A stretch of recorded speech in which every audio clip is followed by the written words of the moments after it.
Sir இன்சூரன்ஸ்ன்றது எதுக்கு எடுக்கணும்? ஏன்னா எனக்கு உடம்பு நல்லா தான் இருக்கு. நான் எதுக்கு இன்சூரன்ஸ் எடுக்கணும்? எல்லார் வீடியோலயும் இன்சூரன்ஸ் எடுன்றீங்க. எனக்கு உடம்பு நல்லா இருக்கு, எனக்கு வேணாம் அப்படின்றாங்க.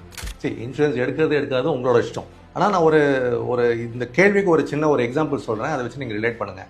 நீங்கள் உங்கள் வீட்டில் இருந்து ஒரு கடைக்கு வண்டியில் போகிறீங்க, ஹெல்மெட் போடணுமா போடக்கூடாதா? போடுவேன் சார். போடுவீங்க. எதுக்காக போடணும்? என் சேஃப்டிக்காக. உங்கள் சேஃப்டியாக போடுறீங்க. ஸோ இதே மாதிரி தான் நிறைய பேர் என்ன நினைக்கிறாங்கன்னா, ஹெல்த் இன்சூரன்ஸ்க்கு ப்ரீமியம் கட்டுறது வேஸ்ட் ஆஃப் மணின்னு நினைக்கிறாங்க. அது வேஸ்ட் ஆஃப் மணி தான். ஓகே, உங்களுக்கு எதுவும் ஆகக்கூடாது, ஆனால் யூ ஷுட் பி ப்ரொடெக்டட். அதுக்காக தான் ஹெல்த் இன்சூரன்ஸ் எடுக்கணும்னு சொல்கிறது. சார் சில பேர் வந்து ஆஃபீஸ்லேயே வந்துட்டு இன்சூரன்ஸ் ப்ரொவைட் பண்ணிடுறாங்க. ஸோ எனக்கு எந்த கவலையும் இல்லைன்றாங்க. ஸோ அது எப்படி சார்? ஓகே, நீங்கள் என்ன ஏஜ் வரைக்கும் வேலை செய்வீங்க? சார் ஒரு 45, 50, 55 வச்சுக்கோங்க. 55 வயசு வரைக்கும் ஒரு கம்பெனியில் வேலை செய்ய போகிறீங்க. அது வரைக்கும் உங்களுக்கு ஒரு இன்சூரன்ஸ் இருக்குன்னு வச்சுக்கோங்க. 55 வயசுக்கு மேலே நீங்கள் ரிட்டையர் ஆனதுக்கப்புறம் உங்களுக்கு அந்த கம்பெனி இன்சூரன்ஸ் கொடுக்குமா?